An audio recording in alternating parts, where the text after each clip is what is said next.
Mas diz o texto que Jesus viu dois pequenos barcos à margem do lago. Os pescadores haviam desembarcado e estavam ali fazendo a manutenção das redes, lavando as redes, fazendo aquela manutenção. Jesus subiu num dos barcos. O texto dá um detalhe de que barco era. Era o barco de quem? De Pedro, o barco de Simão.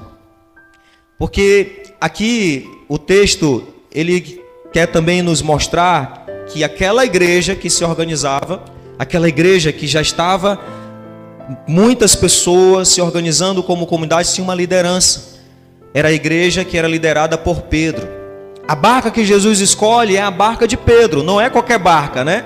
É a barca de Pedro. Que hoje para nós sabemos qual é a barca de Pedro. E dessa barca é que Jesus ensina. Jesus escolheu esta barca para ensinar. Desde o início, Deus fez uma escolha de uma barca para dela ensinar. A barca de Pedro. E que tem a liderança de Pedro. E aí, é claro, depois com os anos foram se passando.